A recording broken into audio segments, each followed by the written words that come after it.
देखिए first day का class है और इसमें आज हम लोग देखेंगे कुछ प्लानिंग के साथ करेंगे। देखो जो भी बुक हम खरीदते हैं, बुक पॉलिटी की बुक आपके घर में भी होगी, लक्ष्मीकांत भी होगी, डीडी बसु भी होगी और ये बहुत सारे राइटर्स की, बेस्ट राइटर्स की बुक आपको मिलेगी। लेकिन बात दरअसल ये रहती है कि आप उसको शुरू से पढ़ना, पहले एक्सरसाइज से पढ़ना शुरू करते हो और दो तीन एक्सरसाइज पढ़ने के बाद आपकी उसमें थोड़ी सी इंटरेस्ट कम हो जाती है। वो इंटरेस्ट कम होने के पीछे सिर्फ एक कारण रहता है कि आपको सिस्टमेटिक पढ़ना नहीं आता है। उस सिस्टमेटिक चीजों को पढ़ने से पहले हम देखेंगे किन चीजों को कि हम जो पढ़ने जा रहे हैं उसमें किन के बारे में पढ़ रहे हैं। सबसे पहला क्वेश्चन रहेगा किन के बारे में, हम किन को पढ़ रहे हैं। और हाँ, एक चीज बता रहा हूँ, मेरी आज ही क्लास इंग्लिश में है लेकिन मैं बाइलिंगुअल पढ़ाऊंगा आपको। लैंग्वेज रिलेटेड बैरियर कभी नहीं आएगी। आपको यहाँ पे इंग्लिश में लिखी हुई दिख सकती है लेकिन मैं उन सारी चीजों को, सारे तथ्यों को आपको हिंदी में ही समझाऊंगा क्योंकि हिंदी और इंग्लिश दोनों में मैं फ्लुएंट हुई हूँ। तो यहाँ पर सबसे पहले हम जिस चीज की, जिस टॉपिक को पढ़ रहे हैं उस टॉपिक को बारे में आपको पता होना चाहिए कि हम किसको पढ़ रहे हैं। सबसे पहला हमारा हु होगा। उसके बाद दूसरा हमारा टॉपिक रहेगा, उसी टॉपिक का सब टॉपिक बनेगा how it runs. For example अगर हम प्रेसिडेंट को पढ़ रहे हैं तो प्रेसिडेंट पढ़ने में कौन से व्यक्ति हैं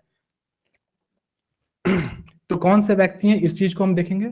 उसके बाद हम लोग देखेंगे how it runs. How it runs मतलब वो रन कैसे करती है, जो प्रेसिडेंसी का सिस्टम है इंडिया में वो रन कैसे करता है। जो हमारे राष्ट्रपति होते हैं वो कैसे काम करते हैं, उनको चलाने के लिए कोई होता है या नहीं होता है, या फिर अगर लोग उनको चलाते हैं तो वो जो मंत्रिमंडल है वो किस प्रकार से अपने नियमों को देते हैं या फिर अपने राय विचार को रखते हैं। उस चीज को हम लोग हाउ इट रन में समझेंगे। उसके बाद हमारा व्हाट इज बेसिस। अब एक प्रेसिडेंट का काम क्या होता है, वो किस प्रकार से अपने मतलब काम को अपने ऑफिस में बैठकर सल्टाता है, या फिर वो किस प्रकार से हमारे जनप्रतिनिधित्व के रूप में किसी भी चीज को, अध्यादेश को या फिर किसी भी चीज को लागू करता है। यहाँ हम पढ़ेंगे उसके बेसिस को। ठीक है। लास्ट और नॉट द लीस्ट कंटेंट हमारा होगा चेक एंड बैलेंस। देखो बच्चों, चेक एंड बैलेंस क्या होता है, जब भी कोई भी एक टॉपिक को हम पढ़ते हैं तो उस टॉपिक के लास्ट में मोस्ट इंपॉर्टेंट पॉइंट्स आते हैं।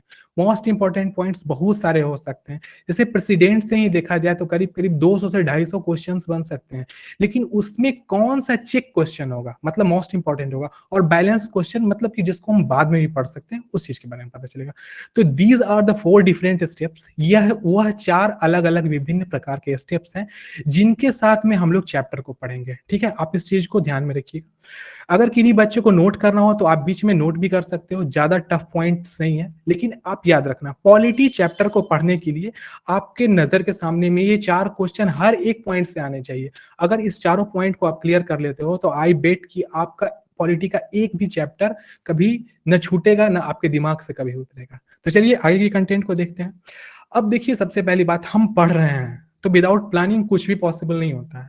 हम जो भी चीज पढ़ते हैं, चाहे फिजिक्स, केमिस्ट्री, बायोलॉजी हुआ या हिस्ट्री हुआ, इकोनॉमिक्स हुआ, ज्योग्राफी हुआ, तो एक प्लान होना चाहिए। वो प्लान हमारा कैसे होगा, तो वो प्लानिंग करने के लिए हम लोगों को चीजें प्लेन से पारामाउंट तक देखना पड़ेगा। मतलब बेसिक स्ट्रक्चर से लेकर के हम लोग को टॉप लेवल तक देखना पड़ेगा। तो हम कैसे प्लान करते हैं अपने स्टडी को, ये हम लोग देखते हैं। देखिए सबसे पहला है बुक। देखो बच्चों, सबसे पहली बात यह है कि अगर आपके पास बुक्स नहीं है, आपके पास रिसोर्स नहीं है, तो आप पढ़ नहीं पाओगे। कुछ लोग ऐसा भी बोले हैं कि सर अगर बुक नहीं है मेरे पास, मैं पुअर हूं, तो मैं कैसे करूंगा। तो बुक की ज्यादा कॉस्ट नहीं पड़ती है बच्चों। पॉलिटी की जो अगर जेरोक्स कॉपी आप चाहोगे, अगर बाय द वे मैं नोट्स प्रोवाइड करूंगा, तो वो ज्यादा मैक्सिमम आपको कितना लगेगा, तो 70 से 80 रुपए में जेरोक्स हो जाएंगी आपकी। ठीक है। तो बुक्स कौन कौन सा मैं आपको, अगर आप बुक खरीदना चाहते हो तो मैं 2 बुक प्रेफर करता हूँ। देखिए सबसे पहला जिसको मैं खुद पढ़ता हूँ, सबसे पहली बुक है वो है एम लक्ष्मीकांत। ये बुक सबसे बेहतरीन बुक मैं मानता हूं पॉलिटी के लिए, बिकॉज ये स्टैंडर्ड लेवल की बुक है। अगर आप यूपीएससी की प्रिपरेशन कर रहे हैं फिर भी आप उसको पढ़ सकते हैं, और एक ग्रुप डी की प्रिपरेशन कर रहे हैं फिर भी आप उसको पढ़ सकते हैं एम लक्ष्मीकांत को। ये बुक बनाया ही गया है फॉर द स्टूडेंट, और ये बनाया गया हुआ है लक्ष्मीकांत साहब के द्वारा, और ये उत्तराखंड के रहने वाले व्यक्ति हैं। दूसरी बुक है हमारी डीडी बसु। देखिए डीडी बसु बुक थोड़ी सी एक्सपोनेंशियल बुक है। देखिए एक्सपोनेंशियल कहने का अर्थ ये होता है, ऐसी किताब जिसको पढ़ने के लिए आपको किसी की गाइड लेनी पड़े, तो वो हो जाती है हमारी एक्सपोनेंशियल बुक। तो डीडी बसु साहब को भी आप चाहें तो पढ़ सकते हैं, कोई इशू नहीं है। लेकिन एक बात ध्यान रखना, डीडी बसु बनाया गया है उन बच्चों के लिए जो कि आपको स्टूडेंट नहीं है। वो आपको क्या बन जाते हैं, वो जुडिशियरी के स्टूडेंट्स होते हैं। जुडी वो भी स्टूडेंट ही होते हैं, लेकिन इसकी स्टैंडर्ड बहुत अच्छी है। ये पतली सी बुक है, लक्ष्मीकांत मोची बुक है। ठीक है। तो बुक में हम 2 बुक फॉलो कर सकते हैं, ये दोनों जो सामने है, इनमें से जिनको खरीदना है खरीद लो। अमेजन पे अभी बहुत सस्ते में 450 रुपीज में लक्ष्मीकांत मिल रहा है और डीडी बसु 235 या 250 रुपए में मिल रही है, आप देख लीजिएगा एक बार। दूसरा है हमारा नोट्स। देखिए आपको नोट्स के लिए कभी भी किसी टीचर के पास नहीं जाना पड़ेगा, मैं इस चीज की आपको गारंटी दे रहा हूँ। What ever notes I am making, जो भी नोट्स मैं खुद के लिए बना रहा हूँ यही नोट्स मैं आपको दे दूंगा।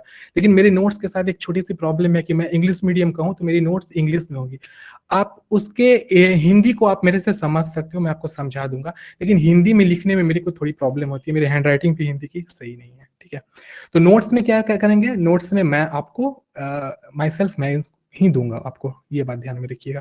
नोट्स आप हमारे ये जो हमारी क्लास है उसका नोट्स का सेक्शन होगा, वहां से आपको मिल जाएगा। The next is study plan. Study plan में आप क्या करोगे, कितने घंटे पढ़ना है। देखो पॉलिटी सेक्शन को पढ़ने के लिए आपको 4-5 घंटे देने की बच्चों जरूरत नहीं है।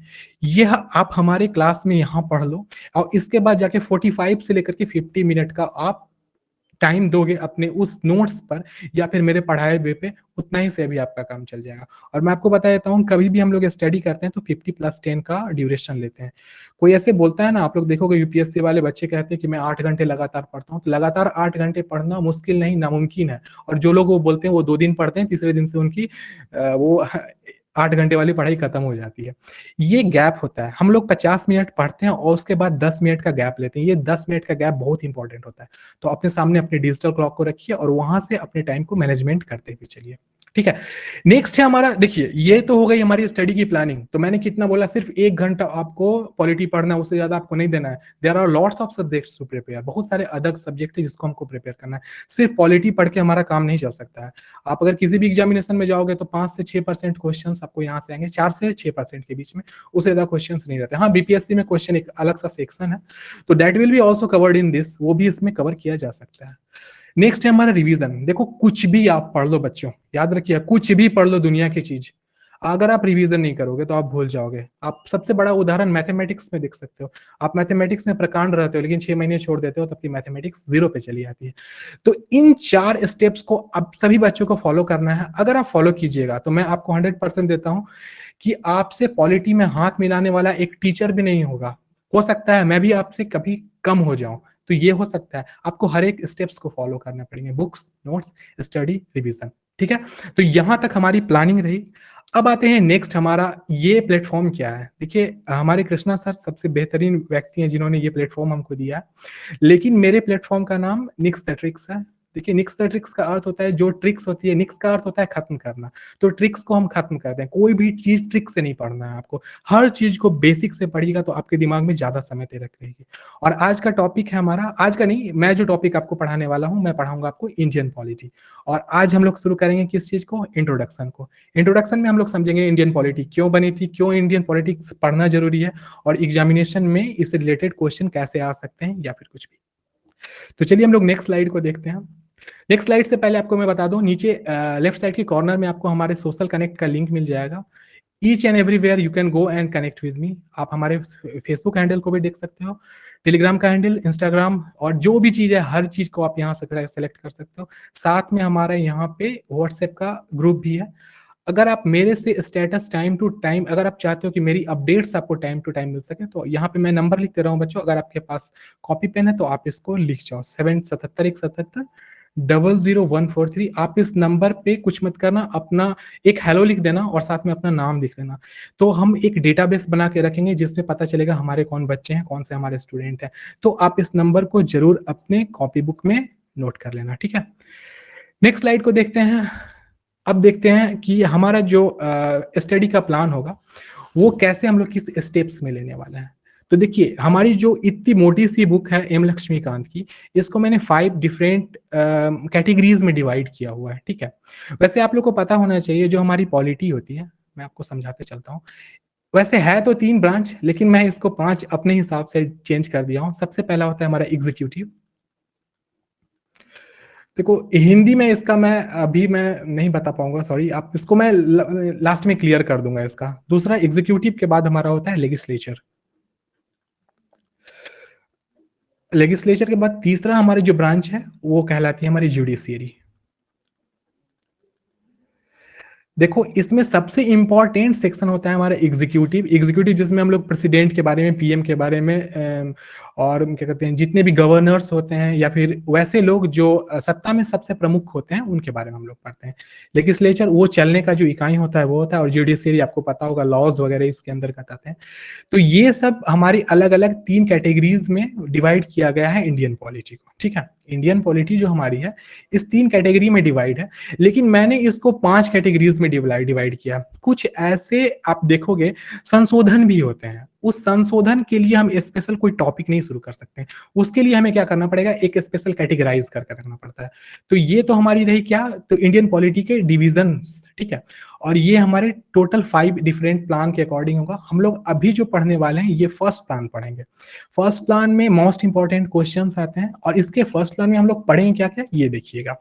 देखिए फर्स्ट प्लान में हम लोग शुरुआत करेंगे कहां से, प्रेसिडेंट से, जो कि हमारे राष्ट्रपति होते हैं।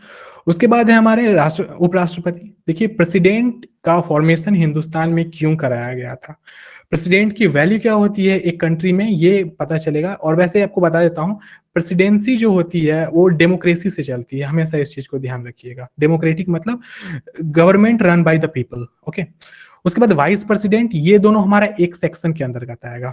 The next will be governor. जैसे हमारे सेंटर में प्रेसिडेंट होते हैं वैसे ही हमारे स्टेट का चीफ हमारा गवर्नर कहलाता है।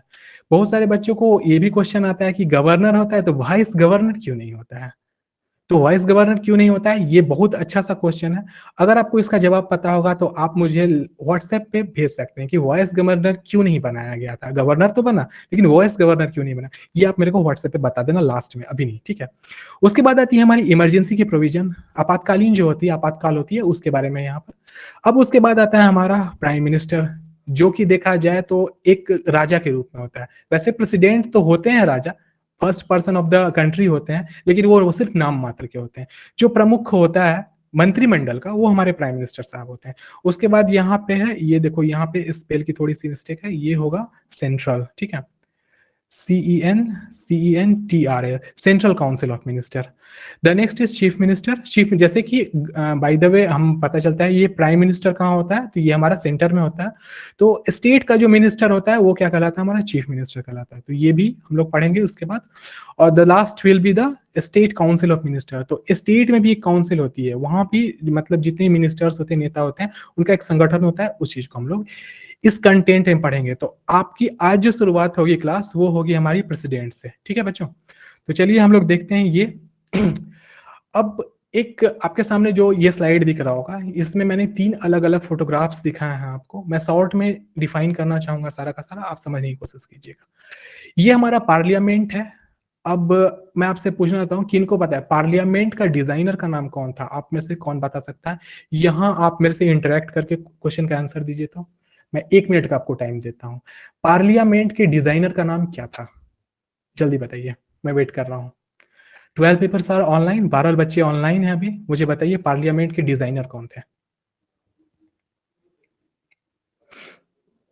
लेट नहीं कीजिएगा, 1 मिनट, 1 मिनट से ज्यादा टाइम नहीं दूंगा मैं। लुटियंस। लुटियंस, ओके चलिए। और भी कोई जवाब आए, जल्दी दीजिए।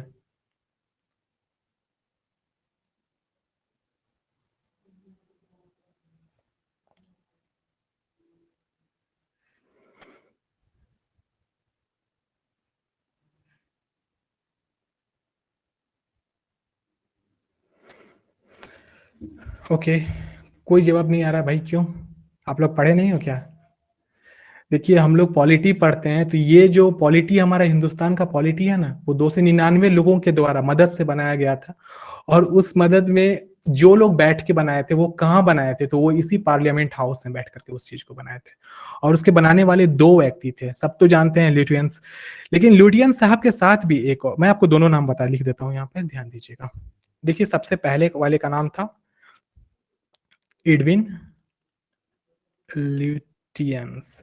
स्पेलिंग का थोड़ा देखिएगा, मेरे को स्पेलिंग याद नहीं। एक व्यक्ति ये थे, और दूसरा ना जो इंजीनियर थे इनके साथ में, उनका नाम था हर्बर्ट बेकर। देखो आप तो लुटियन साहब को जानते हो, लेकिन आप हर्बर्ट बेकर को नहीं जानते हो। लुटियन साहब एक्चुअली डिजाइनर थे, लेकिन जो इंजीनियर थे जिन्होंने लुटियन साहब की मदद की थी इस best of the best class building बनाने में, उनका नाम हर्बर्ट बेकर था। तो ये दोनों व्यक्तियों का संपूर्ण योगदान रहा है इस पार्लियामेंट अर्थात संसद भवन, जो कि हमारे प्रेसिडेंट का घर है भी है, उसको बनाने में। ठीक है, अब इस चीज को आप नोट कर लीजिएगा, हर्बर्ट बेकर का नाम, इनका नाम बहुत कम मिलता है और ये मोस्ट इंपॉर्टेंट है, ध्यान रखिएगा इसको। ठीक है,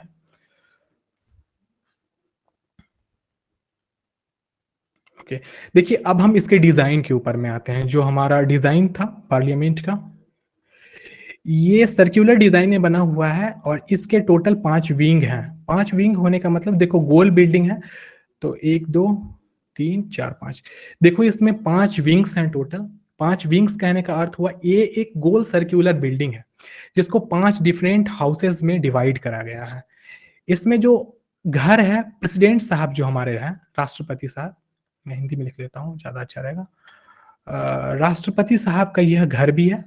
उसके बाद 2 बिल्डिंग में हमारी एक लोअर हाउस है, LH, मैं शॉर्ट में बताता हूँ, और एक तीसरी बिल्डिंग है जिसका नाम हमारा अपर हाउस है, UH। ठीक है, इसके बाद 2 बिल्डिंग जो राष्ट्रपति साहब के अपार्टमेंट से सटा हुआ, वो सिक्योरिटी काउंसिल का है। अब सिक्योरिटी काउंसिल क्या होता है मैं आपको बताता हूँ।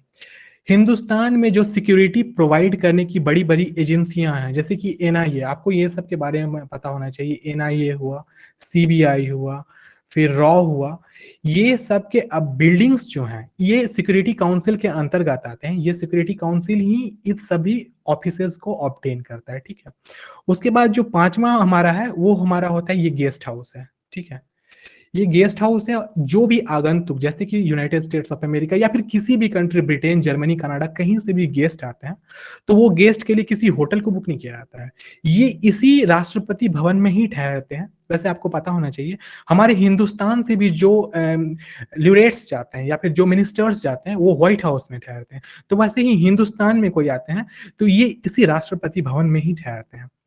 अब ये तो आपका एक डिजाइन हुआ। आप इस बात को ध्यान रखना, इसमें कितने विंग्स हैं, तो 5 टोटल विंग्स होते हैं बच्चों, और साथ में इनमें लोअर हाउस, अपर हाउस, राष्ट्रपति का घर, सिक्योरिटी काउंसिल का ऑफिस और साथ में गेस्ट हाउस भी रहता है। तो यहां तक सारी चीजें क्लियर हो चुकी होंगी।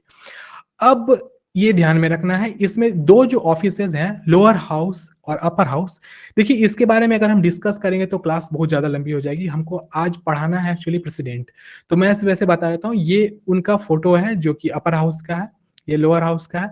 अब इसमें कौन चीफ होते हैं और कौन यहाँ पर बैठते हैं, ये सब चीजों को मैं धीरे धीरे क्लियर करूंगा, मैं आपको सब कुछ बता दूंगा।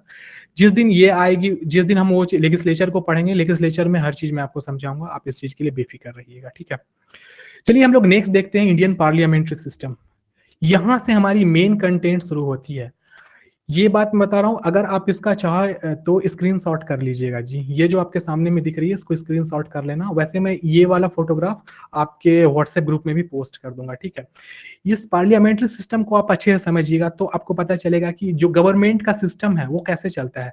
गवर्नमेंट क्या किसी एक व्यक्ति से चलता है या ग्रुप ऑफ पीपल से चलता है, ये चीज का हमें पता कहाँ से चलेगा, ये पार्लियामेंट्री सिस्टम के डायग्राम से पता चलेगा। ठीक है, इससे मैं हर चीज को आपको बताने वाला हूं। सबसे पहले शुरू करेंगे हम लोग हिंदुस्तान का पार्लियामेंट्री सिस्टम।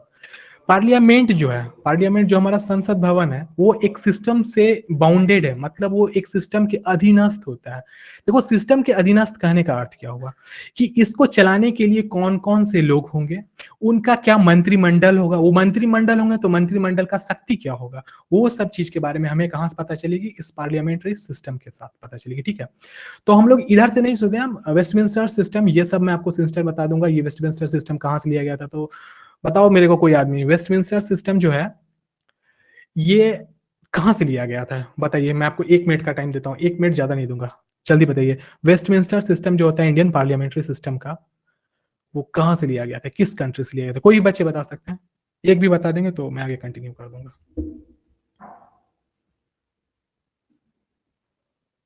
चलिए शुरू कीजिए जी। ओके, किसी को नहीं पता है। देखो वेस्ट, देखो मैं थोड़ा-सा आप ये मत सोचिएगा कि आपको अगर कुछ नहीं पता है तो ये चीज़ इम्पोर्टेंट नहीं होगी। ये सारी की सारी चीज़ें पीएससी बेस्ड हैं, मतलब जितने भी यूपीएससी हुआ, बीपीएससी हुआ, चाहे एसएससी का आप एग्ज़ामिनेशन दो, चाहे रेलवे में दो, यहाँ भी ये क्वेश्चन आ सकते हैं क्योंकि क्वेश्चन का लेवल अब बहुत ऊपर चला गया है। अब कभी क्वेश्चन नहीं पूछेगा कि संविधान को बनाने में कितने दिन लगे थे। ये सब क्वेश्चन अब नहीं आता है बच्चों, ये बात ध्यान रखिएगा। या फिर संविधान को बनाने में कितने रुपए खर्च हुए थे, ये सब क्वेश्चन अब नहीं आएगा। अब पूछ देगा कि वेस्टमिंस्टर सिस्टम क्या होता है। देखो वेस्टमिंस्टर सिस्टम मैं आपको बताता हूँ क्या होता है। ये यूनाइटेड किंगडम से लिया गया था। वेस्टमिंस्टर सिस्टम क्या है मैं आपको बताता हूँ। वेस्टमिंस्टर सिस्टम क्या होता है, देखो जैसे कि कोई भी एक कंट्री होगा, तो पुराने जमाने में जैसे राजा हुआ करते थे, तो अभी के जमाने में तो राजसी शासन नहीं चलता है। तो राजसी शासन नहीं चलता है, हिंदी में क्वेश्चन कीजिए। ओके, देखिए वेस्टमिंस्टर पद्धति आप इसको कह सकते, संगम आप इसको कह सकते हो। वेस्टमिंस्टर पद्धति क्या है, आप इसको समझ सकते हो, ठीक है। ये सिस्टम को हिंदी में पद्धति कहते हैं। तो वेस्टमिंस्टर सिस्टम को लिया गया था कहां से, यूनाइटेड किंगडम से।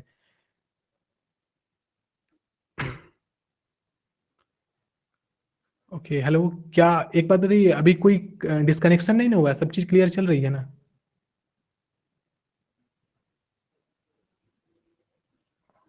ओके चलिए ठीक है, हाँ ठीक है, ओके ओके। एक क्योंकि नोटिफिकेशन एक कान में आई थी, शायद मेरे को लगा कुछ चेंज हुआ है इसमें। चलो ठीक है। वेस्टमिंस्टर की जो सिस्टम ली गई थी, ये कहाँ से ली गई थी, तो यूनाइटेड किंगडम से ली गई थी। एक्चुअली यूनाइटेड किंगडम में राजसी शासन चलता था। राजसी शासन में क्या होता था कि एक व्यक्ति होता था जो कंट्री का, जो मुल्क होता था उसका प्रमुख। ओके हिंदी में ठीक है।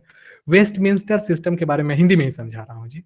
तो यह एक पद्धति हुआ करती थी जो हमारे इंग्लैंड में चला करती थी। उस पद्धति के अनुसार यह होता था कि कोई भी अगर किसी मुल्क का राजा है तो वह अपने राजा होने के साथ वह अपना एक संगठन बनाएगा। उस संगठन के अंदर में विभिन्न प्रकार के अलग अलग नेता होंगे, मंत्रिमंडल होगा, और उस मंत्रिमंडल को संभालने के लिए बहुत सारी इकाइयां होंगी। वो इकाइयां की सिस्टम को लिया गया था कहां से, यूनाइटेड किंगडम से लिया गया था। और यह बहुत ही महत्वपूर्ण एक सिस्टम है, पद्धति है, जिसका इस्तेमाल किया जाता है किसी मुल्क को चलाने के लिए। तो ये देखो, आप इस चीज को मत देखना यहाँ पे इंग्लिश लिखा, मैं सब कुछ को हिंदी, चलो ठीक है मैं हिंदी में कर देता हूँ, everything will be in Hindi, ठीक है। अब हम इधर में साउंड प्रॉब्लम हो रहा है, साउंड प्रॉब्लम हो रहा है। ओके, कोई और बच्चे बताइए, क्या साउंड में प्रॉब्लम आ रही है, ऑडियो में? नो, ओके, नो नो ठीक है, thank you ji, thank you.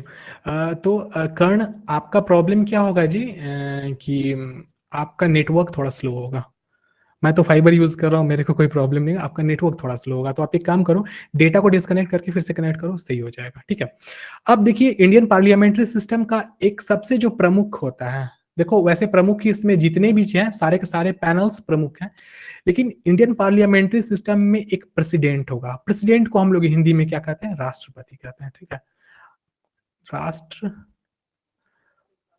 Okay. President को हम लोग राष्ट्रपति कहते हैं। तो एक जो हिंदुस्तान का पार्लियामेंट्री सिस्टम होगा, पार्लियामेंट्री सिस्टम मतलब जो संसदीय प्रणाली होगी, उसमें एक प्रेसिडेंट का होना अनिवार्य है। और ये प्रेसिडेंट क्या करेगा, प्रेसिडेंट का काम क्या होगा, ये प्रेसिडेंट किस रूप में हिंदुस्तान में प्रेसिडेंट के रूप में यह काम करेगा, तो ये स्टेट का हेड होगा। देखो, किसी भी कंट्री का हेड प्राइम प्रेसिडेंट नहीं होता है, वो स्टेट का हेड होता है। स्टेट कहने का अर्थ, जितने भी स्टेट्स हैं हिंदुस्तान में, जितने भी स्टेट्स एंड केंद्र शासित प्रदेश हैं, उसका एक चीफ होता है। उस चीफ को हम लोग प्रेसिडेंट कहते हैं, हमेशा इस बात को ध्यान रखिएगा। ये प्रेसिडेंट साहब होते हैं first person of the country. एक बात बताओ, first person of the country president है, तो second person of the country कौन है, जल्दी से जवाब दीजिए। Second person of country, 1 minute का टाइम है। किसी कंट्री का प्रमुख वाइस प्रेसिडेंट, साजिया नहीं।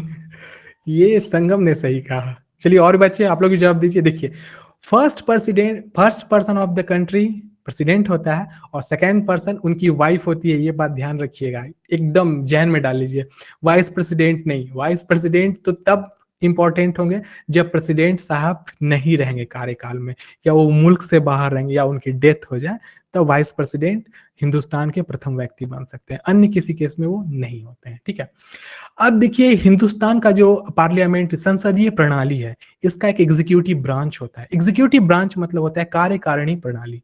अब कार्यकारिणी प्रणाली मतलब जो काम करने के लिए, देखो जो प्रेसिडेंसी सिस्टम है, उसको काम करने के लिए किन की जरूरत होती है? मंत्रिमंडल की जरूरत होती है। तो उस मंत्रिमंडल, ये आप इसको मंत्रिमंडल कह सकते हो। ठीक है, मंत्री अब देखो, थोड़ी मेरी हिंदी कमजोर है जी, थोड़ा कॉम्प्रोमाइज कर लेना बच्चों प्लीज। मेरी हिंदी थोड़ी कमजोर है, अगर गलत लिख दूं तो कॉम्प्रोमाइज करना प्लीज। ठीक है। तो देखिए, जो मंत्रिमंडल होता है, मंत्रिमंडल में कौन कौन इंपॉर्टेंट, देखो ये भी क्वेश्चन हमारे एसएससी में एक बार पूछा गया था कि मंत्रिमंडल में कौन कौन आते हैं, इनमें से कौन नहीं आते हैं, ये क्वेश्चन था मेरा। तो मंत्रिमंडल के अंदर में सबसे जो प्रमुख होगा, मंत्रिमंडल का प्रमुख कौन होगा, वो हमारा प्राइम मिनिस्टर साहब होंगे, ध्यान रखिएगा। उसके बाद कैबिनेट मिनिस्टर। देखो मिनिस्ट्री चलती है किससे, तो मिनिस्ट्री चलती है कैबिनेट से। कैबिनेट मिनिस्ट्री में बहुत सारे अलग अलग मिनिस्टर्स होते हैं, अलग अलग डिपार्टमेंट, अलग अलग, जैसे कि रेलवे मिनिस्ट्री हुआ, खाद्य मिनिस्ट्री हुआ, एजुकेशन मिनिस्ट्री हुआ, ये सब लोगों को आवंटित किया जाता है। जब कोई जैसे पार्टी जीतती है, तो वो एक क्या करती है, वो एक मंत्रिमंडल का गठन करती है, और उस मंत्रिमंडल के गठन में क्या होता है, एक पैनल बनाया जाता है, एक चैनल बनता है, जिसमें बहुत सारे अलग अलग नेता होते हैं, और उन लोगों को एक एक अलग अलग डिपार्टमेंट एलोकेट किया जाता है। डिपार्टमेंट का एलोकेशन का अर्थ हुआ एक एक मतलब समझो तो, जैसे कि जैसे शिक्षा मंत्री है, तो वह किसी व्यक्ति को दिया जाए कि आप इसको संभालिए। कभी कभार ऐसा भी दिखा गया कि एक व्यक्ति को दो दो मंडल, दो दो डिपार्टमेंट भी दे दिए जाते हैं। अब देखिए, इसके बाद क्या होगा, द एडमिनिस्ट्रेटिव मशीनरी। देखो यूपीएससी का ये क्वेश्चन है, आपको मैं बता, जहां यूपीएससी का होगा मैं क्लियर करूंगा। देखिए एडमिनिस्ट्रेटिव मशीनरी क्या होती है। देखो हिंदुस्तान में याद रखिएगा, आपको पता होना चाहिए, यूपीएससी से जो कैंडिडेट्स पास होते हैं, तो वो क्या बनते हैं, वो आईएएस बनते हैं, आईपीएस बनते हैं, या फिर आईआरएस की उनको सर्विस मिलती है, या फिर और भी ऐसे ऐसे बहुत सारे उनको डिपार्टमेंट एलोकेट होते हैं। मतलब आवंटित किया जाना, एलोकेशन का अर्थ होता है आवंटित किया जाना, आप लोग समझते चलिएगा। तो ये सारे डिपार्टमेंट को चलाने के लिए, इस सारे डिपार्टमेंट, किसी आईएएस को चलाने के लिए, देखिए आईएएस की जो नियुक्ति पत्र होती है, उस पे सिग्नेचर हमारे प्रेसिडेंट साहब का होता है। ये तो बहुत बड़ी बात है। लेकिन आईएएस की जो नियुक्ति होती है, तो उस नियुक्ति में जो नियुक्ति पत्र होता है, उसको कौन भेजते हैं, तो उसको हमारे प्राइम मिनिस्टर साहब भेजते हैं। किनके पास में, प्रेसिडेंट के पास में, कि ये सब आईएएस हैं, क्या इनकी नियुक्ति करी जाए। तो ये चीज का काम कहां से होता है, ये एडमिनिस्ट्रेटिव मशीनरी जो होती है, इसके भी चीफ कौन होते हैं, तो ये हमारे मंत्रिमंडल ही होते हैं, ध्यान रखिएगा। ठीक है। क्योंकि हिंदुस्तान का जो कॉन्स्टिट्यूशनल सिस्टम है, वो डेमोक्रेटिक है। डेमोक्रेटिक का अर्थ होता है लोगों के द्वारा चलाया जाने वाला। अब ये जो मंत्रिमंडल होता है, इसको हम लोग क्या कहते हैं, गवर्नमेंट कहते हैं। कहा जाता है ना, हिंदुस्तान में गवर्नमेंट जिसकी होती है उसी का चलता है। तो अब आपको पता चल गया होगा, जैसे कि अभी के टाइम में देखो, मैं किसी पार्टी का फॉलोअर नहीं हूं, मैं नॉन पॉलिटिकल इंसान हूं थोड़ा सा। तो बीजेपी है, तो बीजेपी को क्यों गवर्नमेंट कहते हैं, आपको कभी पता चला है? क्योंकि बीजेपी का ही जो चीफ है, वो हमारे कौन है, प्राइम मिनिस्टर है। बीजेपी के ही चीफ जितने भी मतलब मंत्री हैं, वो कैबिनेट में है। और बीजेपी ही पूरी एडमिनिस्ट्रेटिव मशीनरी को चला रही है। एडमिनिस्ट्रेशन जो है, उसको चलाने के लिए कौन आ रहा है, तो बीजेपी ही आ रहा है। इसीलिए यहाँ पर जो गवर्नमेंट है, वो गवर्नमेंट कौन कहलाती है, तो गवर्नमेंट मतलब हो गया हमारा इंडियन पार्लियामेंट्री सिस्टम। अब देखिए, इन जो गवर्नमेंट है, वो जवाबदेह होना, अकाउंटेबल का अर्थ होता है जवाबदेह होना। एडमिन जो हमारा गवर्नमेंट होगा, ये गवर्नमेंट दो अलग अलग विभिन्न सदनों में चलता है।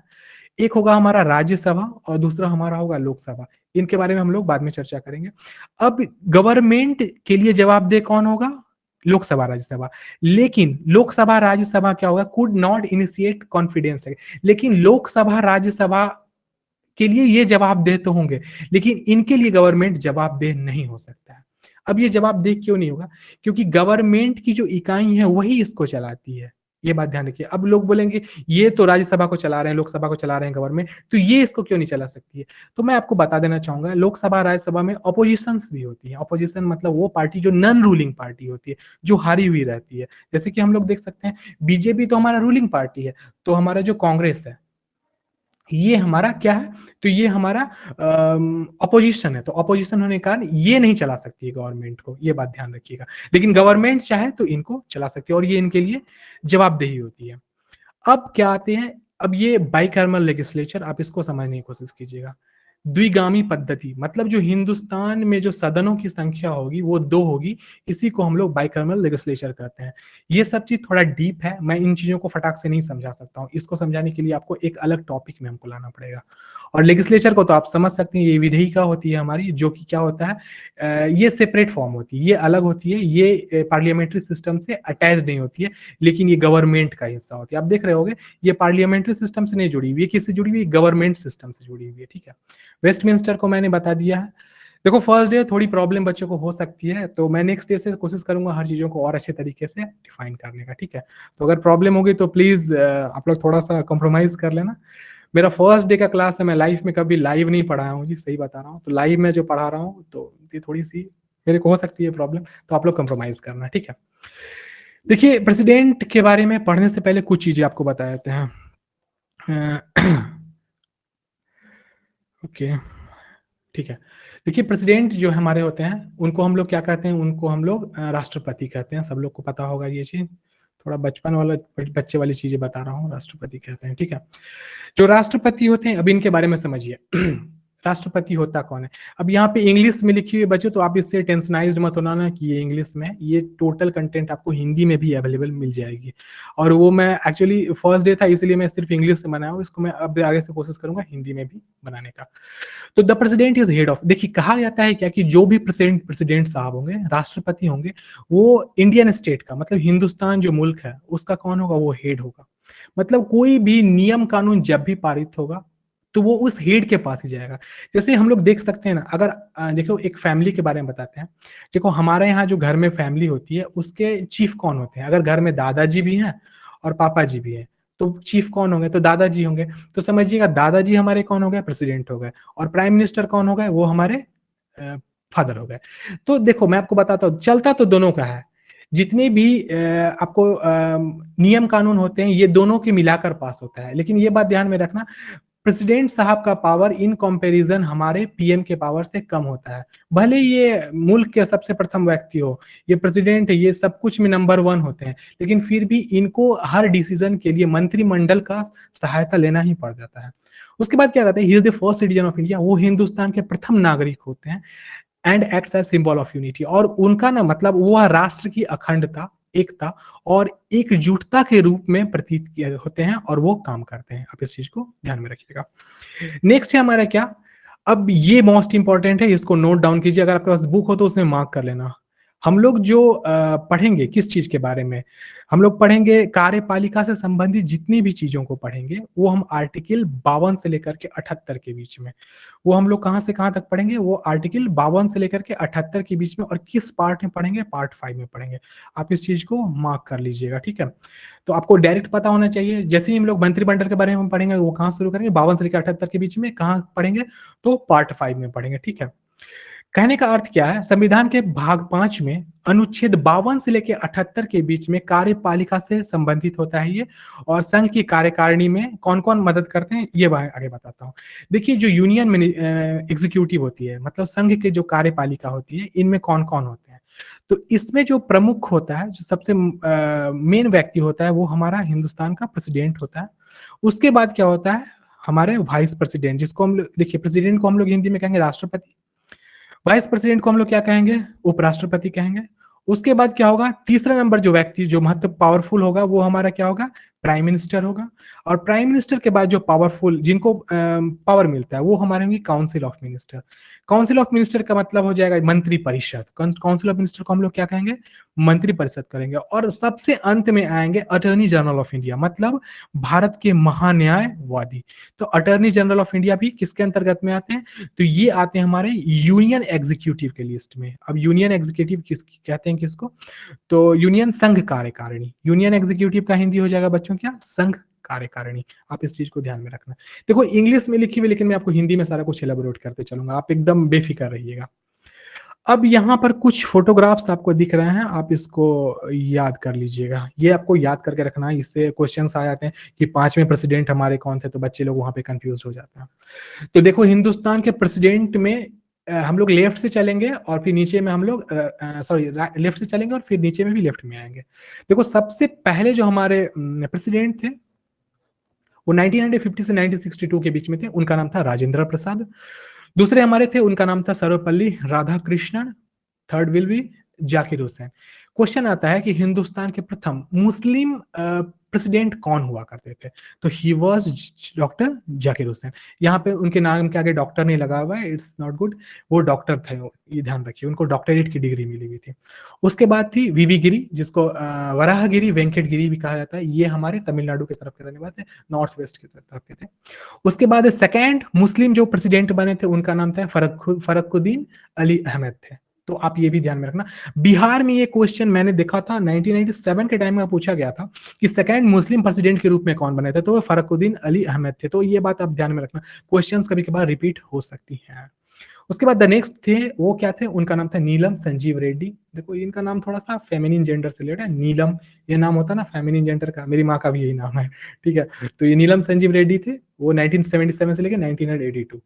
उसके बाद सबसे पहले सिख सिख जो बने थे, उनका नाम था क्या, ज्ञानी जैल सिंह। ये भी ध्यान में रखिएगा, 1982 से लेकर के 1987 से। ये आप ये पूरी टर्मोलॉजी को याद कर लेना बच्चों, ये बात ध्यान रखना, ये बहुत इंपॉर्टेंट है, क्योंकि इससे रिलेटेड क्वेश्चंस लोअर लेवल के एग्जाम में, जैसे कि आप ग्रुप डी के देने जाओगे उसमें, या फिर एएसआई या फिर एसएससी में जाओगे, तो वहां मिल सकता है आपको। उसके बाद है रामास्वामी वेंकट रमन, ये बने थे हमारे 1982 में, और 92 तक वो बने थे। उसके बाद है शंकर दयाल शर्मा, एस डी शर्मा बने थे 1992 से 1997 के बीच में। उसके बाद है के आर नारायणन। के आर नारायणन ये बहुत अच्छे राइटर हुआ करते थे, मैं आपको बता देता हूँ। इनकी बहुत सारी रचनाएं, ये कहते नहीं, देखो जितने भी प्रेसिडेंट इन्होंने बुक लिखी है, लेकिन के आर नारायणन की बहुत सारी बुक वर्ल्ड वाइड फेमस हुई थी। मैं आपको इनकी बुक के नाम अभी मेरे को याद नहीं आ रहा है, मैं आपको बता दे रहा हूँ। 1997 से लेकर के 2002। उसके बाद थर्ड मुस्लिम जो बने थे हमारे हिंदुस्तान के प्रेसिडेंट, उनका नाम था APJ Abdul Kalam. He is known as missile man, he was the great man. ये बहुत ये एक प्रेसिडेंट होने के साथ साथ ये एक टीचर भी हुआ करते थे। और समझिए तो हिंदुस्तान में बहुत चीजें को इन्होंने दिया, मिसाइल भी दिया इन्होंने यहाँ पर, साथ में एजुकेशन सिस्टम में बहुत सारे डेवलपमेंट किए, और इनका जो विलेज था वहां भी उन्होंने एजुकेशन को बहुत आगे तक लाया। समझिए तो इनके लिए देश पूरा, इनके खोने पर देश आज भी दो आंख से आंसू आ जाते हैं, क्योंकि he was just a good teacher. और मैं खुद टीचर हूं, तो इनको हमेशा नमन करता हूं मैं। उसके बाद आती है सबसे पहली महिला प्रेसिडेंट, वो कौन थी, तो प्रतिभा देवी सिंह पाटिल इनका पूरा नाम है। इनको प्रतिभा पाटिल भी कहा जाता है। और हिंदुस्तान में एक ही प्रेसिडेंट जो कि महिला थी, महिला है, वो है, सॉरी वो तो बन चुकी है, आज भी ये जिंदा है, उनका नाम प्रतिभा पाटिल था। उसके बाद प्रणब मुखर्जी बने। और प्रणब मुखर्जी के कार्यकाल के बाद 2012 से 2017 के बाद 17 से लेके अभी तक हमारे आर एन कोविंद है, जिनका नाम पूरा नाम रामनाथ कोविंद है। तो बच्चों आप इसको याद करें ना, ये वाली फोटोग्राफ भी मैं आपको पोस्ट कर दूंगा आपके व्हाट्सएप ग्रुप में। अब नेक्स्ट हमारा आता है इलेक्शन ऑफ प्रेसिडेंट। देखिए जो प्रेसिडेंट होंगे उनका चुनाव कैसे होगा, तो देखो आपको मैं बता देता हूं, प्रेसिडेंट का चुनाव कभी व्यक्तियों के द्वारा नहीं होता है। इसको हम क्लियर करते हैं इस डायग्राम के द्वारा। देखिए प्रेसिडेंट का इलेक्शन, जो प्रेसिडेंट हमारे होंगे उनका इलेक्शन कैसे होगा, तो कभी भी इनके लिए वोटिंग ना, मतलब लोगों के बीच में नहीं कराई जाती है। इनकी वोटिंग का एक विशिष्ट प्रकार होता है, जो हमारे संसद भवन के अंदर ही होता है। वहां से बाहर इनकी वोटिंग की कोई प्रक्रिया होती ही नहीं है। सबसे पहला जो होगा इनका, देखिए इनमें कौन कौन से होंगे, इनके वोटर्स कौन कौन होंगे, मतलब वोट देने वाले जो निर्वाचन करने वाले होते हैं, वो कौन कौन होते हैं मैं बताता हूं। देखिए सबसे पहला, संसद के दोनों सदन के निर्वाचित सदस्य, the elected member of the both house of parliament. मतलब जो अपर हाउस होता है, सॉरी लिंक, देखो संसद के दोनों हाउस, मतलब जो अपर हाउस होता है वो, और लोअर हाउस, संसद के दोनों सदन के निर्वाचित जो सदस्य होते हैं वो उनके लिए वोट करते हैं। उसके बाद क्या है, उसके बाद राज्य का जो जितना भी, और उसके बाद the elected member of legislative assembly of state, और राज्य के जो होते हैं विधानसभा, राज्य का जो विधानसभा होता है, विधान सभा, यहाँ के मेंबर भी इनको इलेक्ट करते हैं। और साथ में केंद्र शासित प्रदेश, एक छूट गया है इसमें टर्म, जो यूटी होता है, यूनियन टेरिटरी, जो भी कहाँ के, दिल्ली और पांडुचेरी के, वहां के विधानसभा के निर्वाचित सदस्य भी इनके इलेक्शन में इनको मतलब इलेक्ट करते हैं, ठीक है। तो ये रहा उनके इलेक्शन का तरीका। नेक्स्ट स्लाइड में हम लोग देखते हैं। देखिए यहाँ पे क्या कहा गया है, the president is elected not directly by the people but the members of the electoral college consisting of. देखो कहने का अर्थ क्या, प्रेसिडेंट का जो चुनाव होता है यह डायरेक्टली लोगों के द्वारा, यहाँ पे द पीपल मतलब क्या, लोगों के द्वारा डायरेक्ट नहीं होता है, बल्कि ये किनके द्वारा होता है, तो इलेक्टोरल कॉलेज। देखो यहाँ पे एक टर्म आता है इलेक्टोरल कॉलेज। अब बताता हूँ इलेक्टोरल कॉलेज क्या होता है। तो इलेक्टोरल कॉलेज क्या होता है, तो यह एक संगठन होता है जिसके अंदर में विभिन्न इकाइयां आती हैं। सबसे पहला क्या होगा, elected member of both house of parliament, मैंने बता दिया है, अपर हाउस और लोअर हाउस। दूसरा हमारा होगा elected member of legislative assembly of state, विधानसभा जो होती है वहां के लोग। और सबसे लास्ट में यूनियन टेरिटरी, कहाँ कहाँ के, दिल्ली के और पांडिचेरी के, वो आते हैं क्या करने के लिए, तो इनको मतलब इलेक्ट करने के लिए, मतलब इनको चुनने के लिए, ठीक है। देखिए उसके बाद है क्या, अब यहाँ पे कुछ इसके बारे में और भी बातें हैं जो मैं इनको शॉर्ट में आपको बता देता हूँ। यहाँ पे क्या लिखा हुआ है, आप इसको पढ़ना चाहो तो पढ़ सकते हो, वैसे मैं आपको शॉर्ट में बता देता हूँ। देखो 10 द नॉमिनेटेड में, ओके हाँ, यहाँ पे क्या कहा गया है कि देखिए जो भी राष्ट्रपति का, पहले मैं पूरा पैनल ले लेता हूँ, ज्यादा अच्छा रहेगा।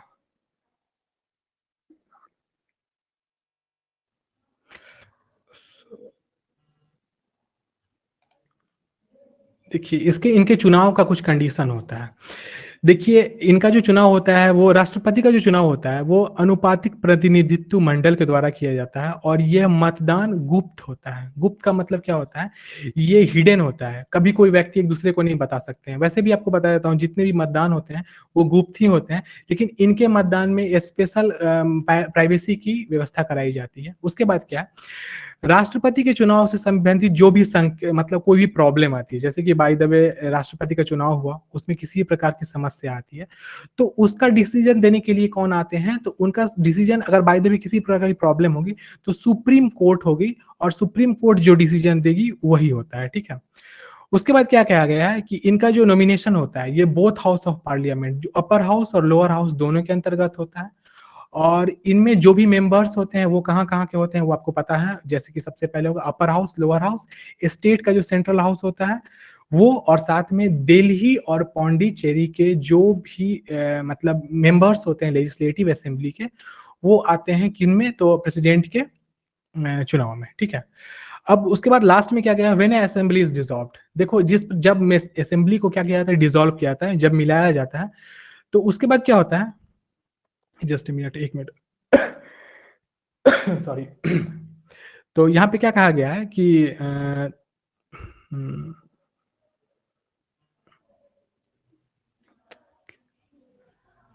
क्या ऑडिएबल है, हेलो, आवाज जा रही है क्या आपको, वो तो पता भी नहीं चलता जी।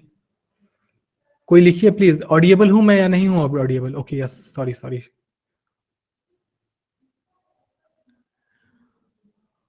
हाँ ठीक है, थैंक यू जी, बस मैं यही पूछ रहा था। देखिए तो संविधान के जो निर्माता होते हैं उनका अप्रत्यक्ष चुनाव होता है। देखो अप्रत्यक्ष चुनाव होने का मतलब क्या होता है, देखो मैं इस चीज को यहाँ पे क्लियर थोड़ा सा भी नहीं कर पा रहा हूँ क्योंकि आपको इंग्लिश में लिखा हुआ है। मैं आगे से कोशिश करूंगा हिंदी में भी इस चीज को यहाँ मेंशन कर देने का, ठीक है। वैसे मैं आपको बता देता हूँ इनका जो सिस्टम होता है। सबसे पहली बात तो ये सेक्रेट बैलेट, मतलब ये छुपा हुआ होता है। उसके बाद क्या होता है, जो भी डिस्प्यूट्स, कोई भी विवाद होता है तो वो सुप्रीम कोर्ट में उसका मतलब सुप्रीम कोर्ट में ही जाकर के मतलब उस विवाद को रखा जाता है, और जो उनका डिसीजन होता है, जो उनका प्राइमा फेसिया होता है वो फाइनल होता है। वो जिस प्रकार का निर्णय देंगे सुप्रीम कोर्ट उसी को माना जाता है। उसके बाद constitution maker choose the indirect election due to. अब देखिए, हाँ अब ये क्वेश्चन आता है सबसे पहले कि संविधान निर्माता जो थे वो अप्रत्यक्ष चुनाव किस कारण से, कौन सा ऐसा कारण था जिसके कारण अप्रत्यक्ष चुनाव इनका कराया जाता है। तो देखो ऐसा इसलिए कहा जाता है, देखो under this system the president is only a nominal executive. देखिए आपको मैं बता देता हूँ, राष्ट्रपति जो होते हैं वो नाम मात्र के होते हैं, जो रियल पावर होती है, जो वास्तविक शक्तियां होती है, वो कहाँ पे रहती है? काउंसिल ऑफ मिनिस्टर, मतलब मंत्रिमंडल में, और मंत्री परिषद और साथ साथ में प्राइम मिनिस्टर के अंतर्गत होती है। इसीलिए इनका चुनाव जो होता है वो किस तरीके का होता है? इनडायरेक्ट होता है। दूसरा कारण क्या है? देखिए, सबसे पहली बात ये बहुत इंपॉर्टेंट है जानने का। देखिए, प्रेसिडेंट का जो चुनाव होता है, जैसे मैं आपको बता देता हूँ, जैसे कि कोई भी चुनाव को कराने के लिए बहुत सारे लोगों को मैन पावर साथ में फिनांस का जरूरत पड़ जाती है। लेकिन जो हमारे प्रेसिडेंट का चुनाव होता है, ये सबसे पहली बात, ये बहुत बड़ा हो जाता है। साथ में इसमें क्या क्या चीज का लॉस होता है? सबसे पहला मैन पावर। मैन पावर बहुत ज्यादा लग जाता है, बहुत ज्यादा लोगों की मतलब लगाना पड़ जाएगा इसके चुनाव के लिए। साथ में क्या होता है? फिनेंशियल, मतलब क्या? पैसा, मतलब कह सकते हो आप इस चीज को महंगा हो जाना, मतलब फिनेंशियल कंडीशंस, फिनेंशियल, ये पैसा भी एक मेन कारण आता है। और सबसे बड़ी बात क्या होती है कि देखो, हमारे जो प्रेसिडेंट होते हैं वो किसी पार्टी से बिलोंग नहीं करते हैं, इसीलिए यही एक कारण होता है कि इनका चुनाव लोगों के द्वारा नहीं कराया जा सकता है, क्योंकि ऑलरेडी लोगों के द्वारा चुना जाने वाला हमारे तो प्राइम मिनिस्टर साहब होते ही हैं। तो दो दो व्यक्तियों को अगर एक जनसत्ता अगर बाय द वे चुनेगी, तो वो एक डिस्प्यूट, विवाद का कारण मतलब क्रिएट कर देगा। यही कारण है जिसके कारण कि प्रेसिडेंट का जो मतलब राष्ट्रपति का जो चुनाव होता है, वह मतलब किनके द्वारा? मंत्रिमंडल के द्वारा ही होता है, न कि जन के द्वारा, मतलब पीपल के द्वारा होता है। उसके बाद क्या है? देखिए, ये कैलकुलेशन जो है ये एम लक्ष्मीकांत से लिया गया है। अब इस चीज को ध्यान में रखिएगा। इसमें क्या है? Value of the vote of N MLA. अब एमएलए जो भी होंगे उनके वोट का वैल्यू क्या होता है? देखो, मैं इस वैल्यू को आपको बताता हूँ इस फोटो के जरिए। आप यहाँ पे इस चीज को समझने की कोशिश कीजिएगा। जैसे जनरल इलेक्शन, जो सामान्य इलेक्शन होता है, चुनाव होता है, उसमें एक आदमी एक वोट गिराता है तो एक व्यक्ति का वो आ जाता है कि एक व्यक्ति ने इस फलाना पार्टी को एक वोट दिया है। लेकिन जो प्रेसिडेंट का इलेक्शन होता है, इसकी थोड़ी सी कंडीशंस अलग है। देखो, यहाँ पे बड़ी सी बात है इंग्लिश में लिखी हुई है, आप इसको ध्यान मत देना, मैं आपको समझा रहा हूँ, उसको समझिएगा। देखिए, जो एमएलए होंगे, मेंबर ऑफ लेजिस्लेटिव असेंबली का जो मेंबर होगा, उसके एक चुनाव को, एक मतदान को कैसे सिलेक्ट किया जाएगा? सबसे पहले होगा total population of the state. अब देखिए, इमेजिन कीजिए हमारे बिहार में जो जनसंख्या है, बिहार की कुल जनसंख्या, ओके, कुल जनसंख्या, इसको डिवाइड कर दिया जाएगा किसके द्वारा? तो नंबर ऑफ एमएलए। तो बिहार में जितने भी डिविजन्स हैं, हर डिवीजन में नंबर ऑफ एमएलए होते हैं।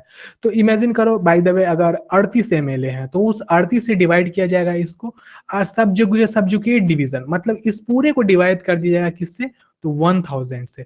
तो जो रिजल्ट आएगा वो एक एमएलए का वोट के बराबर होगा। ये हो गया किसका? एमएलए का वोटिंग।